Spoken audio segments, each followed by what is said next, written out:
গল্প বলা কি শিখতে হবে আবার? আমরা কোনো না কোনো সময় ফ্রেন্ডস এন্ড ফ্যামিলিকে অনেক গল্প শুনে আসছি, কিন্তু আপনি দেখবেন যে যারা অনেক এঙ্গেজিং স্টোরি টেল করতে পারে তাদের গল্পটা হচ্ছে যে মানুষজন খুব মনোযোগ সহকারে শুনে।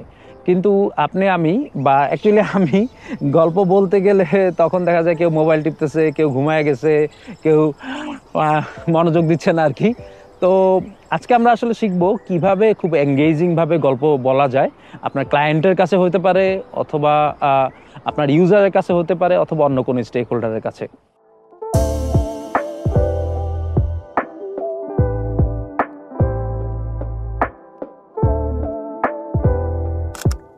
স্টোরি টেলিং যে সবসময় মুখ দিয়ে বলা লাগবে এমন না।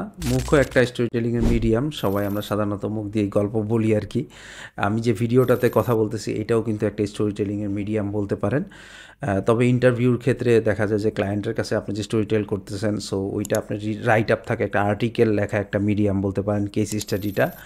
আবার অনেক ক্ষেত্রে ইউজার ইন্টারফেস, ইউজারদের ক্ষেত্রে আসলে ইউজার ইন্টারফেস বা ভয়েস ইউজার ইন্টারফেস বা স্মার্টফোনও এক ধরনের মিডিয়াম বলতে পারেন আর কি। সো স্টোরি টেলিংয়ের অনেক ধরনের মিডিয়াম হইতে পারে। সামটাইমস ড্রেস আপও দেখা যায় একটা স্টোরি টেলিংয়ের মিডিয়াম হইতে পারে আর কি। তো আমরা মাল্টিপল মিডিয়াম স্টোরি টেল করে থাকি। অ্যাজ এ ডিজাইনার আমাদের আসলে স্টোরি টেলিংয়ের 7টা এলিমেন্ট সম্পর্কে জানা উচিত, যেটা আপনার কেস স্টাডি বানাইতে হেল্প করবে। আবার ধরেন যে আপনার ইউজারকে স্টোরি টেল করতে হেল্প করবে। তো এই 7টা এলিমেন্ট আসলে অনেক আগে অ্যারিস্টটল বলে গেছিলো আর কি। তো আমরা জাস্ট ওইগুলো ইউজ করি। তো নম্বর 1 হচ্ছে প্লট। প্লট হচ্ছে স্টোরি টেলিংয়ের যেই ওভারভিউটা সেট আপ করা, ওই ওভারভিউটার কথা বলতে পারেন। কেস স্টাডিতে আমরা যে ওভারভিউটা লিখি, আমরা প্রজেক্টের সম্পর্কে একটা ইনফরমেশন লিখি, একটা সেট আপ লিখি, যাতে সবাই সেম পেজে থাকি। সো এটা সিনেমাটোগ্রাফার বা ভিডিওতে বা মুভিতেও কিন্তু স্টোরি টেলিংয়ের ক্ষেত্রে একটা প্লট সেট আপ ফার্স্টে করা হয়, যাতে সবাই আসলে বুঝতে পারে যে কী হতে যাচ্ছে। এবং তারপরে যে এলিমেন্ট সেটা হচ্ছে ক্যারেক্টার। ক্যারেক্টার হচ্ছে কি, যারা প্লেয়ার, যারা আপনার অ্যাক্টর অ্যাক্ট্রেস থাকে মুভির ক্ষেত্রে, আমাদের এই ক্ষেত্রে ইউজার একটা স্টেক হোল্ডার, আপনার কোম্পানি একটা স্টেক হোল্ডার। অর্থাৎ যে স্টেক হোল্ডাররা আছে যারা এই জিনিসটা নিয়ে কাজ করবে, সেই জিনিসগুলি কিন্তু ক্যারেক্টারের আন্ডারে থাকতেছে। So person, so user persona দিয়ে আমরা অনেক ক্ষেত্রে অনেক ক্যারেক্টার বুঝাই আর কি। এরপরে যেটা থাকে সেটা হচ্ছে যে থিম। থিম হচ্ছে যে আপনার প্রজেক্টের গোলটা কি, আপনি আসলে কী গোলটা নিয়ে নামতেছেন। আপনার ফর এক্সাম্পল আপনার ইউজার গ্রোথ ইনক্রিজ করা, রেভিনিউ ইনক্রিজ করা বা ইনভেস্টমেন্ট রেজ করা, ওগুলো কিন্তু আপনার নম্বরসগুলো কিন্তু আপনার গোলস হয় জেনারেলি। নম্বর 4 হচ্ছে যে ডায়লগ। ডায়লগটা কি? ডায়লগটা হচ্ছে ইউজারের সাথে কথাবার্তা বলা। সো এই ক্ষেত্রে যেহেতু আপনি কথাবার্তা বলতে পারতেছেন, আপনি ইউজার ইন্টারফেসের মাধ্যমে কিন্তু ওই জিনিসটা সমাধান করার চেষ্টা করতেছেন, যদি আপনি ইউজার ইন্টারফেস ডিজাইনার হয়ে থাকেন। এছাড়াও অন্যান্য মিডিয়ামেও আপনি ওই জিনিসটা, ডায়লগটা ঠিকঠাক মতো ডেলিভারি করতে পারেন। এরপরে যে পার্ট সেটা হচ্ছে যে মেলোডি। মেলোডিটা হচ্ছে যে খুবই সিম্পল, ইমোশনাল ডিজাইন। ধরেন যে ডেলাইটটা আনা, ইন্টারাকশনটা আনা। সো ওই জিনিসটা কিন্তু আপনার মেলোডি বা কোরাস হিসেবে বা ব্যাকগ্রাউন্ড স্কোর হিসেবে ব্যবহার হবে, যেটা আরও ইমোশন আনবে আপনার ডিজাইনে বা আপনার স্টোরিতে। এরপরে যে ব্যাপার সেটা হচ্ছে যে ডেকোর। ডেকোরটা হচ্ছে যে আপনার কনটেক্সট, আপনার এনভায়রনমেন্টস। ফর এক্সাম্পল আপনার ইন্টারফেস ইউজার কোন কনটেক্সটে ইউজ করবে। এমন হইতে পারে যে আপনি যদি উবার ড্রাইভারদের জন্য আরেকটা অ্যাপ বানাইতে চান, payment app for example, so ওইটা তারা হয়তো বা গাড়িতে ইউজ করবে। সো গাড়িতে ইউজ করার জন্য বড় বড় ইন্টারফেস যাতে ইজিলি দেখতে পারে এবং ডিস্ট্র্যাক্টিং না হয়, সেটা কিন্তু আপনার মাথায় রাখতে হবে। সো সেক্ষেত্রে কনটেক্সটটা খুবই ইম্পর্ট্যান্ট।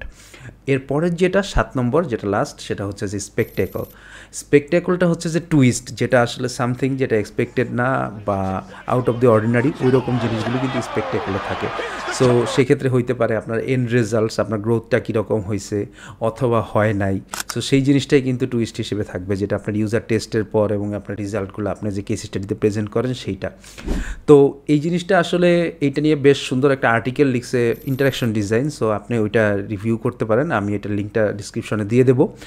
আমি যখন স্টোরিগুলো বলার চেষ্টা করি বা আমার এক্সপিরিয়েন্সগুলো বলার চেষ্টা করি যখন ইন্টারভিউয়ারকে আর কি কেস স্টাডির ক্ষেত্রে, তখন আমি চেষ্টা করি 7টা এলিমেন্টগুলোকে একটু ফলো করে কথাবার্তা বলতে।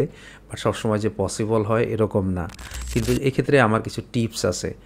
নম্বর 1 হচ্ছে যে আপনার স্টোরিটা অনেক সিম্পল করে বলতে হবে, অনেক শর্টকাটে বলতে হবে, যাতে আপনি ক্লায়েন্টের যেই বা ইন্টারভিউয়ারের শর্ট অ্যাটেনশন স্প্যানকে আপনি ব্যবহার করতে পারেন। So define and simplify is the number 1 tips. এরপর যেটা সেটা হচ্ছে আপনার স্টোরিটা কমপ্লিট হইতে হবে, কোথাও যায় মানে একটু ডিসওরিয়েন্টেড হয়ে গেছে এইরকম যাতে না হয়। আপনার ইউজার জার্নির ক্ষেত্রেও কিন্তু সেম জিনিস আর কি, যে আপনার যে ইউজার ফ্লোটা করতেছেন এটা টোটালি একদম কমপ্লিট হইতে হবে। কোথাও গিয়ে ডিসওরিয়েন্টেড হয়ে যাওয়া বা ইউজার অন্য জায়গায় চলে গেছে কী করতেছে সেটা ভুলে যাওয়া, সেরকম জিনিস হইলে কিন্তু আসলে হবে না। সো কমপ্লিট হওয়াটা ইম্পর্ট্যান্ট। নম্বর 3 হচ্ছে অ্যানালজি ইউজ করতে হবে। সো অনেক ক্ষেত্রে দেখা যায় অনেক কমপ্লেক্স কনসেপ্ট মানুষজন বুঝে না, তখন অ্যানালজি ইউজ করে একটা জিনিস বোঝানো খুবই সহজ হয়ে যায়। যেমন ধরেন আমরা যদি বলি বাংলাদেশে এখন এমন হয়ে গেছে যে আপনার বিকাশ একটা পেমেন্ট মেথড হওয়া সত্ত্বেও বিকাশ আসলে মোবাইল ওয়ালেটের মানি হয়ে গেছে। সো ওইটা অনেক ক্ষেত্রে অ্যানালজি হিসেবে কিন্তু ব্যবহার করা যায়। আবার রাইড শেয়ারিংয়ের ক্ষেত্রে পাঠাওটা হয়ে গেছে আর কি সিস্টেম। সো বুঝতেই পারতেছেন। সো এই ধরনের অ্যানালজি ইউজ করাটা খুব ভালো হবে। আর আরেকটা ব্যাপার হচ্ছে যে বাজওয়ার্ডস ইউজ করা। বাজওয়ার্ডসগুলি যদিও কমপ্লেক্স যদি হয় তাহলে আর কি ক্লায়েন্ট বুঝতে পারবে না বা ইন্টারভিউয়ার বুঝতে পারবে না। সো সিম্পলিফাই করতে হবে। আবার মাঝে মাঝে আপনি বাজওয়ার্ডস ইউজও করতে পারেন, কারণ বাজওয়ার্ডস ইউজ করলে যেটা হবে যে বুঝতে পারবে ক্লায়েন্ট যে আপনি অনেক কিছু জানেন আর কি। সো এই কয়েকটাই টিপস ছিল। আরেকটা জিনিস আসলে এটা এক্স্যাক্টলি টিপস না, এটা হচ্ছে যে স্টোরি টেলিং একটা আর্ট অ্যাকচুয়ালি। সো আপনার আসলে প্র্যাকটিস করতে হবে। প্র্যাকটিস যত বেশি করবেন তত আস্তে আস্তে বেটার হইতে থাকবেন স্টোরি টেলিংয়ে। সো আজ এ পর্যন্তই।